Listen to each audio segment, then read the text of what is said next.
perkenalkan, saya Sri Ramayanti Purba. Saya mahasiswi dari Universitas Evarina, jurusan Pendidikan Guru Sekolah Dasar.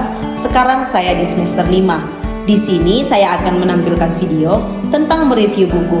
Adapun buku yang saya review yaitu berjudul Gerakan Literasi Sekolah pada Jenjang Sekolah Dasar hingga Menengah di Kabupaten Batanghari. Tanpa menunggu lama, kita langsung saja ya ke videonya. Cus! Baiklah teman-teman, inilah buku yang sudah saya review.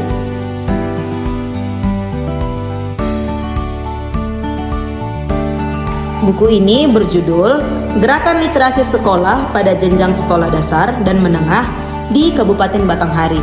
Buku ini ditulis oleh Zulkarnain M.Hum PhD, Dr. Yenizar N. MPDI, Dr. Herwina Dwi Librianti MPD, Dr. Zukhairina MPDI, Beni Setiawan SSY MH. Buku ini berjumlah halaman 114 halaman dengan ukuran 15,5 dikali 23 cm. Buku ini terbit pada Juni tahun 2022. Buku ini, teman-teman, tidak ada sama sekali lembar kosong di dalam buku ini. Semua buku berisi ya, teman-teman. Pada halaman pertama hingga halaman 82 dalam buku ini berisikan tentang pembahasan gerakan literasi sekolah pada jenjang sekolah dasar dan menengah di Kabupaten Batanghari. Sedangkan di halaman 83 hingga 114 berisikan tentang daftar-daftar pustaka, instrumen-instrumen penilaian, dan biodata dari si penulis buku ini, teman-teman. Teman-teman, buku ini saya rekomendasikan untuk dibaca oleh teman-teman sekalian ya yang masih berkecimpung dalam dunia pendidikan. Sangat rekomendasi teman-teman karena isinya membahas tentang gerakan-gerakan literasi yang membawa perubahan-perubahan yang baik dalam pendidikan kita, teman-teman. Oke lah teman-teman, selanjutnya kita langsung saja ya ke pembahasan isi dalam setiap bab dari buku Gerakan Literasi Sekolah pada Jenjang Sekolah Dasar dan Menengah di Kabupaten Batanghari. Bab pertama. Pada bab pertama ini teman-teman membahas tentang 4 poin. Yang pertama tentang literasi kecakapan abad ke-21, pengertian literasi, multiliterasi, dan jenis-jenis literasi. Baiklah teman-teman, kita bahas satu per satu. Yang pertama yaitu literasi kecakapan abad ke-21. Pada bagian ini teman-teman menjelaskan tentang sebagai bagian dari masyarakat dunia yang sangat dinamis, bangsa Indonesia tidak dapat melepaskan diri dari pengaruh globalisasi. Dimanapun berada, baik yang tinggal di perkotaan maupun di pedesaan, mau tidak mau, suka tidak suka, siap tidak siap harus menghadapi arus globalisasi. Untuk sukses menghadapi perubahan tersebut, masyarakat harus memiliki kecakapan hidup yang dapat diandalkan untuk menghadapi segala permasalahan-permasalahan yang dimunculkan oleh perubahan globalisasi tersebut. Selanjutnya yaitu pengertian literasi. Secara etimologi, literasi berasal dari bahasa Inggris yaitu literacy dan berasal dari bahasa Latin litera atau huruf yang pengertiannya melibatkan penguasaan dalam sistem tulisan dan konvensi yang menyertainya. Ada beberapa para ahli berpendapat pada bagian ini, salah satunya yaitu Mustafa tahun 2014 mengemukakan bahwa literasi dalam bentuk yang paling fundamental yang mengandung pengertian kemampuan membaca, menulis, dan berpikir kritis. Artinya, seseorang literat adalah seseorang yang membaca dan menulis, disertai kemampuan mengolah informasi yang diperoleh dari aktivitas membaca dan menulis.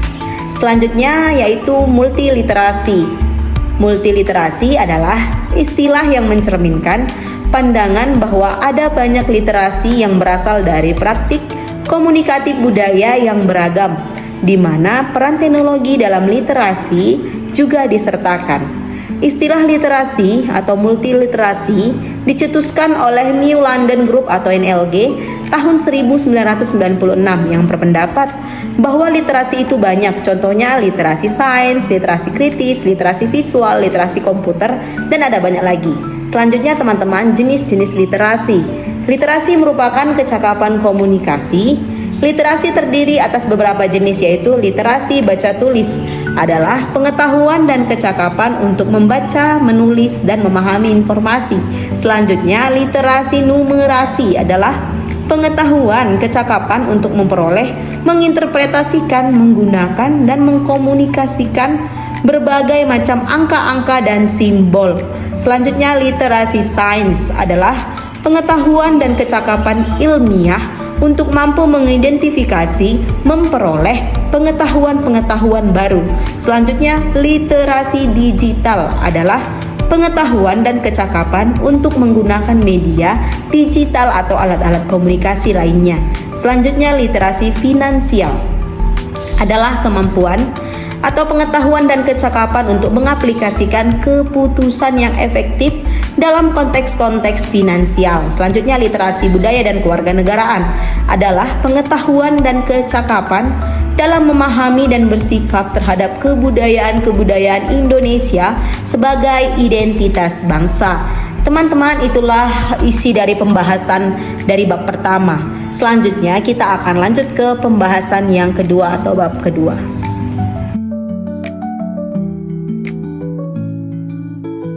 Bab kedua.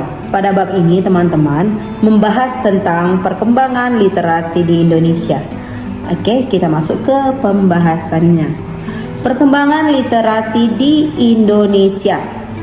Perkembangan literasi di Indonesia masihlah sangat rendah. Hal ini dapat kita lihat dari ada 2 lembaga internasional yang meneliti tingkat literasi di Indonesia, yaitu yang pertama Program for International Student Assessment atau PISA dan Progress in International Reading Literacy Study atau PIRLS. PISA pertama kali meneliti tingkat literasi Indonesia sejak tahun 2000 hingga pada tahun 2009, 2012, 2015 PISA meneliti Indonesia kembali, di mana Indonesia menduduki peringkat 57 dari 63 negara, 64 dari 65 negara, dan 64 dari 72 negara dalam tingkat literasi yang dapat dikatakan rendah. Akibat rendahnya minat baca siswa ini hingga pemerintah membuat program Gerakan Literasi Nasional atau yang kita singkat GLN, yang mana programnya yaitu Gerakan Literasi Sekolah, Gerakan Literasi Masyarakat, Gerakan Literasi Keluarga. Baiklah teman-teman, itulah pembahasan yang dibahas dalam bab 2. Selanjutnya kita akan lanjut di pembahasan bab 3.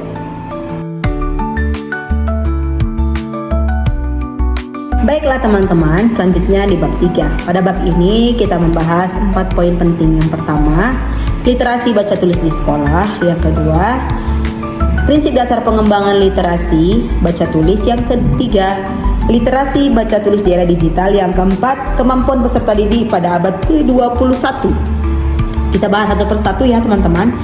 Yang pertama kita bahas yaitu literasi baca tulis di sekolah.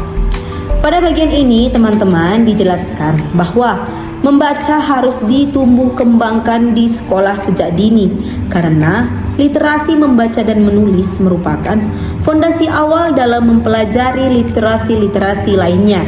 Selanjutnya teman-teman, kita membahas tentang prinsip-prinsip pengembangan literasi baca tulis. Yang pertama yaitu prinsip ketuhanan dan kemenyeluruhan atau holistik. Yang kedua, prinsip keterpaduan atau terintegrasi. Yang ketiga, prinsip keberlanjutan. Yang keempat, prinsip kontekstualitas. Yang kelima, prinsip responsif kearifan lokal. Selanjutnya teman-teman, kita membahas tentang literasi baca tulis di era digital. Pada bagian ini dijelaskan cara-cara mengembangkan literasi baca tulis di era digital pada peserta didik. Yang pertama yaitu tumbuhkan kesadaran pentingnya membaca pada peserta didik. Yang kedua, budayakan membaca di sekolah teman-teman. Contohnya, membaca 15 menit sebelum memulai pembelajaran di pagi hari untuk anak-anak teman-teman. Selanjutnya yaitu yang ketiga, optimalkan peran perpustakaan. Yang keempat, biasakan memberikan hadiah berupa buku kepada peserta didik supaya mereka rajin membaca, supaya mereka menginginkan selalu membaca karena kita memberikan buku untuk mereka baca. Dan yang kelima teman-teman, membentuk komunitas membaca. Yang keenam, biasakan menulis buku harian bagi peserta didik. Yang ketujuh, menghargai karya tulis yang ada. Selanjutnya kita membahas tentang sumber daya peserta didik sebagai generasi abad ke-21. Pada bagian ini dijelaskan bahwa yang dikatakan sumber daya peserta didik adalah suatu kemampuan yang dimiliki peserta didik dalam mengembangkan potensi diri melalui proses pembelajaran yang tersedia pada jalur-jalur atau jenjang-jenjang dan jenis pendidikan tertentu yang mereka lalui, teman-teman. Itulah teman-teman pembahasan di bab 3. Selanjutnya kita ke bab 4. Pada bab ini membahas tentang gerakan literasi nasional. Apa sih itu gerakan literasi nasional? Ingin tahu? Langsung kita bahas. Gerakan literasi nasional atau yang disingkat GLN merupakan bagian dari implementasi Peraturan Menteri Pendidikan dan Kebudayaan Nomor 23 Tahun 2015 tentang pertumbuhan budi pekerti. GLN ini merupakan upaya untuk menyinergikan semua potensi serta memperluas keterlibatan publik dalam pengembangan budaya literasi. GLN ini, teman-teman, dilaksanakan secara menyeluruh dan serentak mulai dari keluarga, sekolah, dan masyarakat seluruh wilayah Indonesia. Teman-teman, gerakan literasi sekolah ini dilaksanakan atas 3 prinsip, yang mana prinsip pertama yaitu berkesinambungan.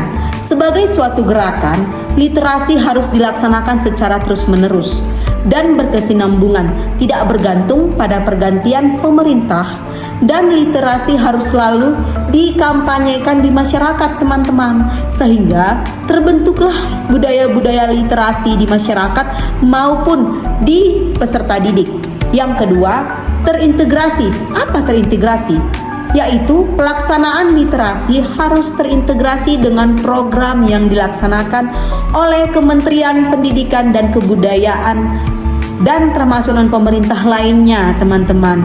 Dengan demikian, literasi menjadi bagian yang saling menguatkan dengan program-program lain yang dilakukan oleh Kemendikbud, teman-teman.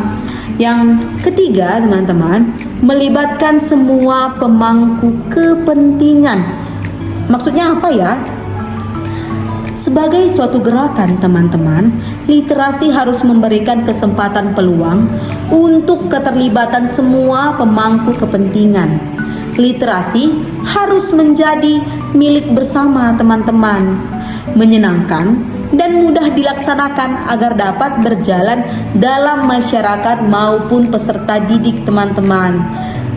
Itulah, teman-teman, pembahasan dalam bab keempat. Selanjutnya, teman-teman, kita langsung ke bab kelima.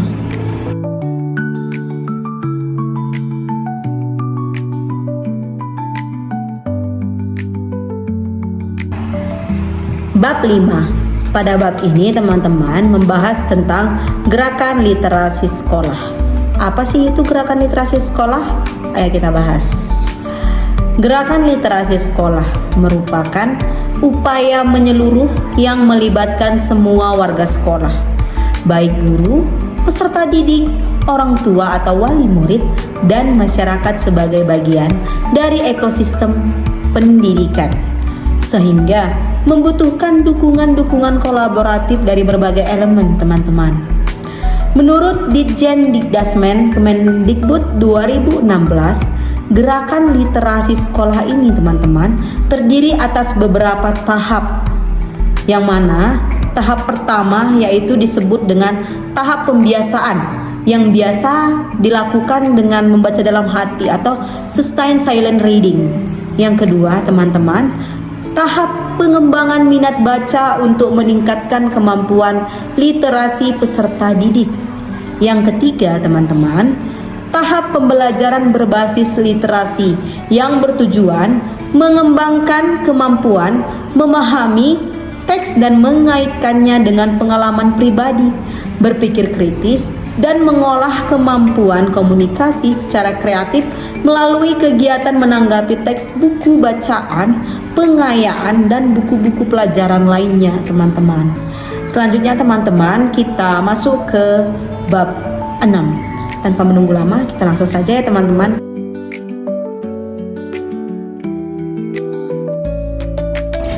Bab 6. Pada bab ini membahas tentang gerakan literasi sekolah pada tingkat sekolah dasar hingga ke sekolah menengah atas, teman-teman. Kita bahas satu persatu dimulai dari yang dasar. Gerakan literasi sekolah di Kabupaten Batanghari pada tingkat sekolah dasar, di mana GLS ini bertujuan untuk menciptakan ekosistem pendidikan di sekolah dasar yang literat, teman-teman. Ekosistem yang literat apa ya?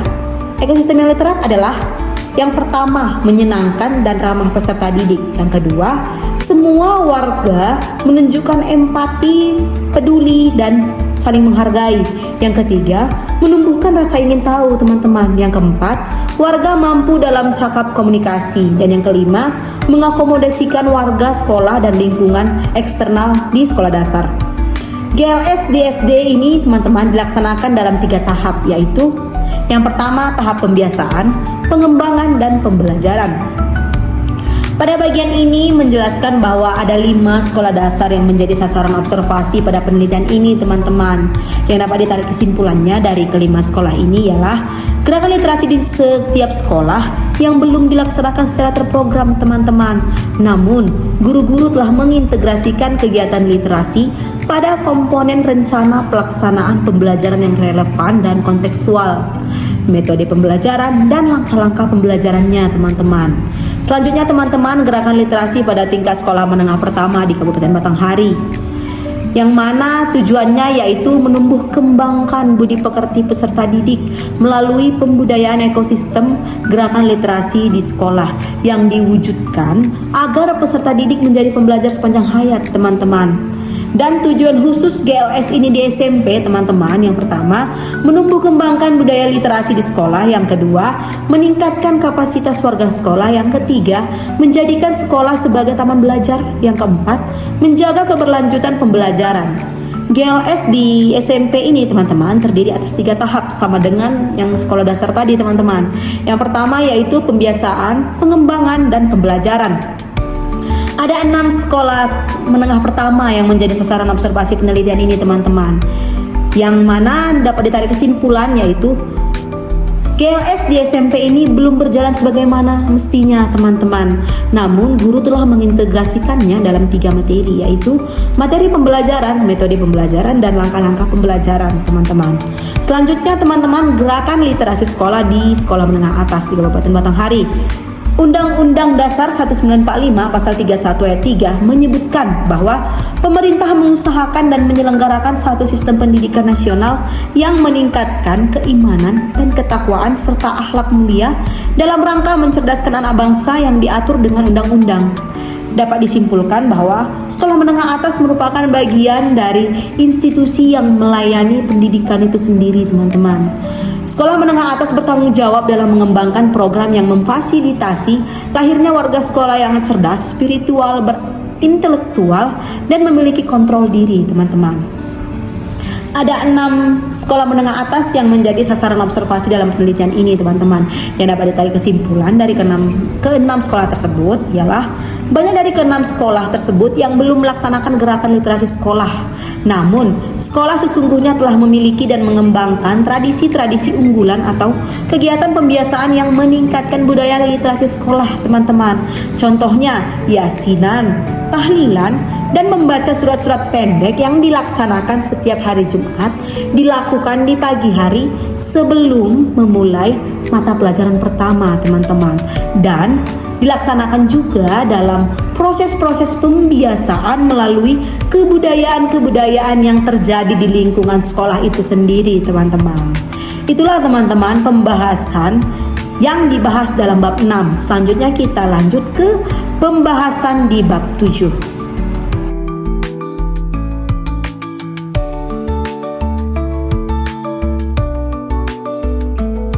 Bab 7.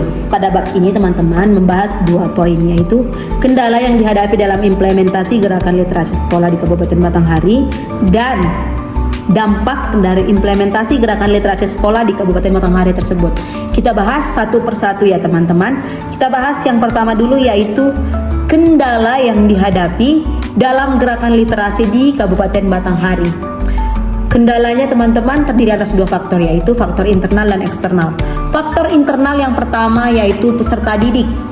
Salah satu kendala dalam gerakan literasi ini yaitu peserta didik, yang mana peserta didik merupakan objek dari gerakan literasi sekolah itu sendiri teman-teman. Namun dalam kenyataannya masih banyak ditemukan kurangnya minat baca dari peserta didik itu sendiri. Yang kedua, sarana dan prasarana. Salah satu penunjang dari gerakan literasi sekolah yaitu tersedianya fasilitas sarana dan prasarana yang menunjang dalam pelaksanaan gerakan literasi sekolah ini. Dalam literasi, jika fasilitas sarana dan prasarana sudah terpenuhi, maka akan memberikan banyak pengaruh terhadap jalannya program gerakan literasi sekolah ini, teman-teman. Yang ketiga, ketersediaan dana merupakan salah satu faktor yang mendukung dari pelaksanaan gerakan literasi sekolah ini, teman-teman. Dengan adanya sumber dana yang baik, maka akan menunjang pemenuhan sarana dan prasarana yang banyak atau layak, sehingga pelaksanaan gerakan literasi sekolah tersebut dapat berjalan maksimal. Begitu pula sebaliknya. Yang keempat yaitu pemahaman tenaga pendidik dan tenaga kependidikan, teman-teman. Pada bagian ini dijelaskan bahwa apabila tenaga kependidikan memahami filosofi dari gerakan literasi sekolah ini, tentu akan sangat menunjang pelaksanaan gerakan literasi sekolah ini, teman-teman, sehingga dapat menciptakan generasi yang memiliki budaya literasi tinggi dan berakhlak baik, teman-teman. Selanjutnya, teman-teman, faktor eksternal, yaitu yang pertama, daya dukung masyarakat. Merupakan gerakan sosial yang dilaksanakan untuk menciptakan generasi yang berbudi pekerti melalui budaya literasi, teman-teman. Selanjutnya, teman-teman, daya dukung pemerintah. Pada bagian ini dijelaskan bahwa peran pemerintah yang sangat vital, yang apabila pemerintah dapat memainkan perannya dengan maksimal, bukan tidak mungkin jika generasi bangsa ke depannya menjadi generasi yang mempunyai tingkat literasi yang tinggi, teman-teman. Selanjutnya, teman-teman, kita membahas tentang dampak implementasi gerakan literasi sekolah di Kabupaten Batanghari. Untuk tahu dampak implementasi gerakan literasi sekolah ini, dapat kita lihat dari aspek penilaian dan indikator keberhasilan gerakan literasi sekolah ini, teman-teman. Di antaranya yang pertama, warga sekolah, peserta didik, guru tenaga kependidikan, dan kepala sekolah yang memiliki sikap mencerminkan budaya literasi, teman-teman. Yang kedua, warga sekolah, peserta didik, guru tenaga kependidikan, dan kepala sekolah yang memiliki sikap keteladanan dalam berliterasi baca tulis, teman-teman. Yang ketiga, gerakan literasi sekolah meningkatkan prestasi akademik peserta didik itu sendiri, teman-teman. Baik, teman-teman, itulah yang dibahas dalam bab 7. Selanjutnya, teman-teman, kita lanjut ke bab terakhir atau bab 8.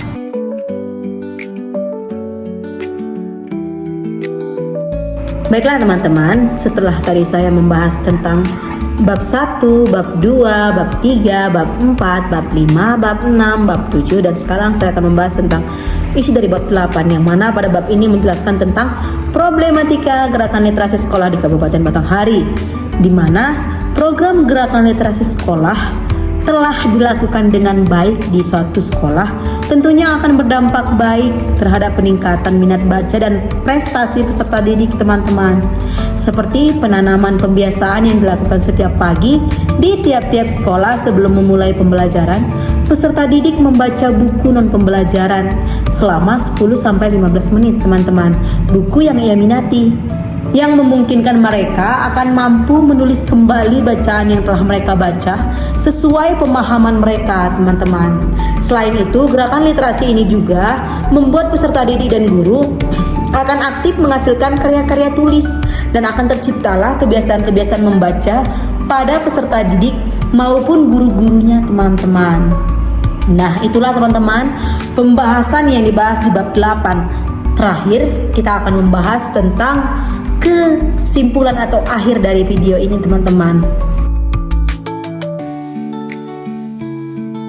Baiklah, teman-teman, setelah tadi saya mereview yang dari bab 1, bab 2, bab 3, bab 4, bab 5, bab 6, bab 7, bab 8, hingga saya sampai di akhir dari video ini, yaitu menarik kesimpulan dari 8 bab yang telah saya review tadi, yang mana kesimpulan dari ke-8 bab tersebut ialah literasi merupakan kemampuan membaca dan menulis yang dalam arti luasnya bagaimana seseorang berkomunikasi dalam masyarakat, kemampuan mengolah informasi, dan kemampuan memaknai informasi secara kritis sebagai upaya meningkatkan kualitas hidupnya. di mana pelaksanaannya dilakukan secara bertahap oleh tiap-tiap jenjang sekolah yang disebut gerakan literasi sekolah, yang apabila program gerakan literasi sekolah ini dilakukan dengan baik oleh tiap-tiap sekolah akan berdampak baik terhadap peningkatan minat baca dan prestasi peserta didik dan guru, akan aktif menghasilkan karya tulis dan terciptalah kebiasaan-kebiasaan membaca oleh peserta didik maupun lingkungan masyarakat yang ada di sekitarnya. Itulah kesimpulan yang saya tarik dari ke-8 bab tadi, teman-teman.